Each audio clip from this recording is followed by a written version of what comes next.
Tahukah kalian sobatku bahwa calon lawan tim nasional Indonesia nanti di ajang FIFA Series Bulgaria, ya mudah-mudahan jadi ya, dan nanti mereka memang benar-benar datang dan bertanding di GBK.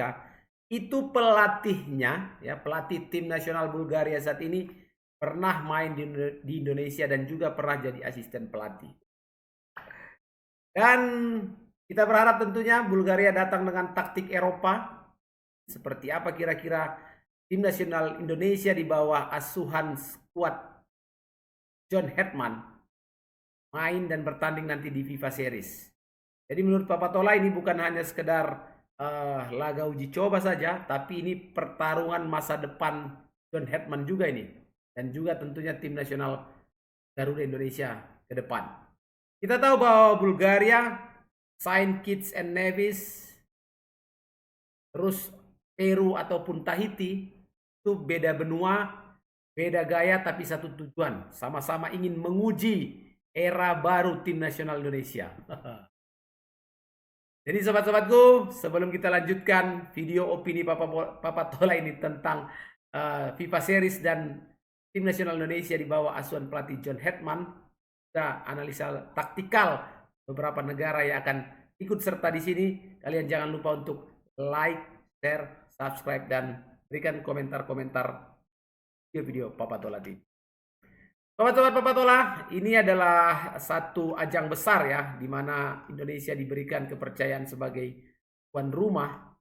Tentu saja kita menyambut baik dan terima kasih kepada FIFA atas kepercayaannya bahwa FIFA Series ini merupakan rangkaian pertandingan internasional ya, di luar kompetisi-kompetisi besar.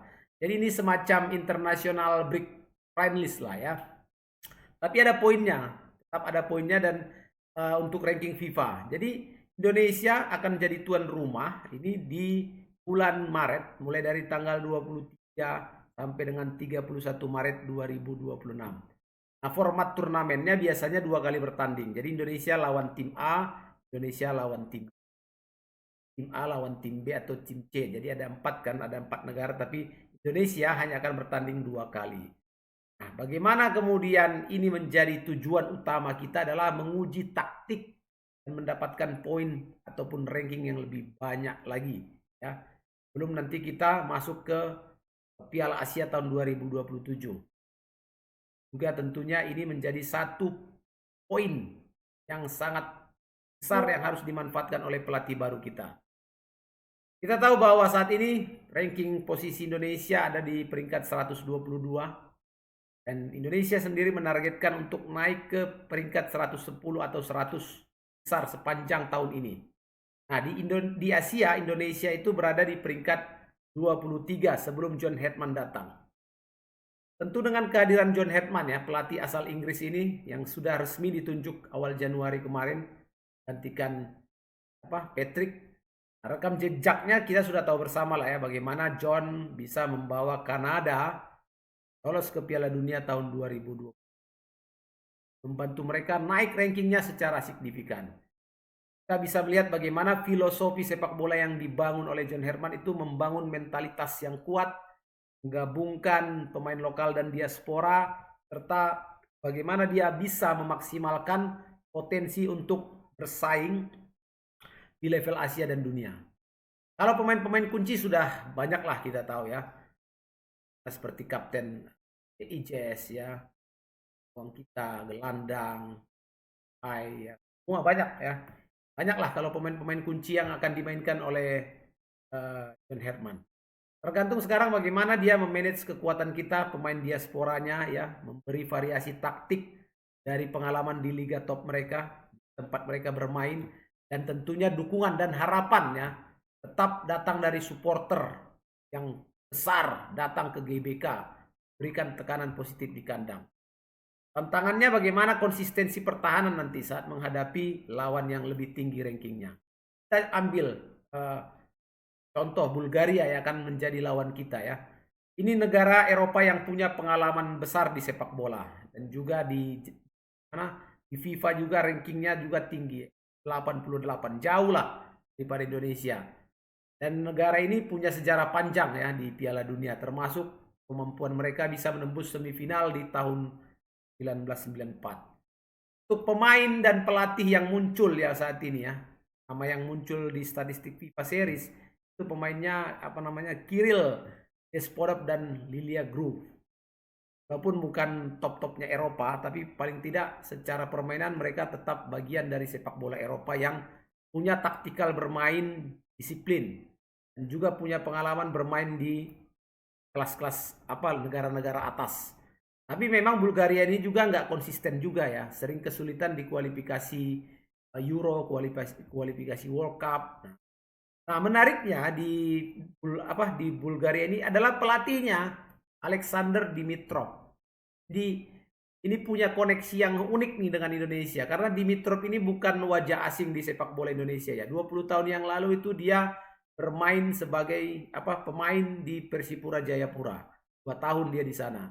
Kemudian sempat juga dia jadi asisten pelatihnya Persipura serta asisten pelatihnya Timnas Indonesia tahun 2007 bersama Ivan Kolev.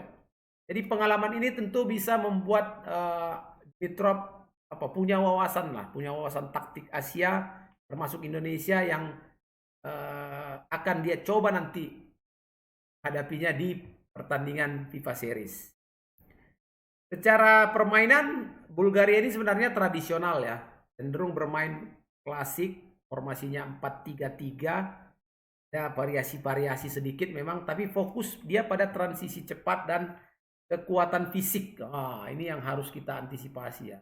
Orang-orang Eropa Timur ini memang kekuatan fisiknya lebih kuat, lebih bagus. Dan mereka punya lini tengah yang menyerang. Walaupun mereka tidak punya dominasi taktik tinggi seperti tim besar Eropa, tapi disiplin struktur pertahanan dan pergerakan yang diagonal ya dari sayap ke tengah ini menjadi ciri khas dari Bulgaria. Di sesi kualifikasi World Cup 2026 kemarin Bulgaria sering kebobolan banyak gol saat menghadapi tim top seperti Spanyol dan Turki. Ini menunjukkan kelemahan menghadapi pressing tinggi yang dilakukan oleh lawan yang lebih kuat. Jadi kalau pemain-pemain kunci Bulgaria ya sejauh ini di luar nama besar superstar mereka Hristo Stoichkov itu memang luar biasa itu pemain legenda Piala Dunia tahun 94. Nah, kalau pemain mereka saat ini pemain-pemain kuncinya ada Lilia Groove. Ini bermain di Liga Inggris ya, pemain Leeds United. Punya kreativitas dan distribusi bola ya bagus. Kemudian ada Christian Dimitrov back tengah, pengalaman di level klub Eropa. Kemudian ada Zatko Dimitrov, di winger, potensial dan pergerakan agresif di sisi sayap. Jadi kalau menurut Papa Tola menghadapi Eropa ya paling tidak John Herdman juga sebagai orang Inggris tentu punya pengetahuan lah seperti apa kira-kira menghadapi Bulgaria ataupun negara-negara Eropa Timur. Nah, bagaimana dengan Saint Kitts dan Nevis? Ini julukannya The Sugar Boys. Pelatihnya Francisco Molina. Pelatih ini orang Spanyol Meksiko dan dia sudah menangani Saint Kitts ini sejak 2023. Sudah 2 tahun ya, 3 tahun lah. 3 tahun. Nah, dia dikenal ya mencoba membangun tim melalui pemanfaatan pemain muda lokal. Kekompakan ya, ini dia ciptakan.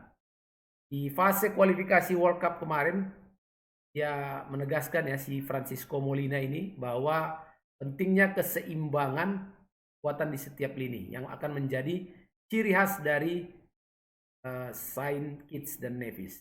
Secara strategi taktik, ya pada umumnya mereka memiliki taktik yang pragmatis lah ya. Bertahan rapat di zona, kemudian memaksimalkan serangan balik cepat, sama lewat sayap dan depan langsung ya, direct ball ke penyerang. Jadi kalau pemain-pemain topnya ada namanya Julani Archibald, ada Tiguani Williams, ada. Kalau dulu kalian ingat siapa ya? Kaptennya ya. Kate Gams ya. Oh dulu. Ada mirip-miripnya juga Kate Gams yang bermain Indonesia, tapi bukan ya, namanya Kate Gams.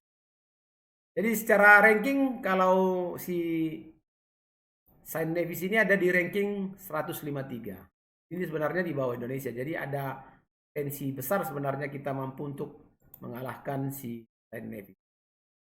Mudah-mudahan dari ranking, dari semangat baru nanti akan ada di tim nasional, tim Garuda, euforia baru, termasuk juga mungkin nanti untuk supporter untuk memberikan dukungan lagi kepada tim nasional kita. Kita bisa menghadapi Bulgaria, kita bisa mengatasi Saint Kitts juga. Jadi dua kemenangan di kandang sebenarnya realistis sih untuk kita dapatkan.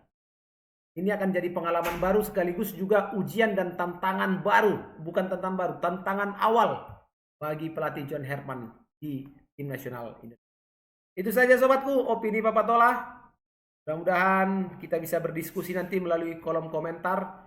Terima kasih, jangan lupa untuk like, share, dan subscribe video-video Papa Tola TV. Sampai jumpa sobat. Sampai jumpa, senang bertemu dengan kalian melalui video-video ini. Assalamualaikum warahmatullahi wabarakatuh.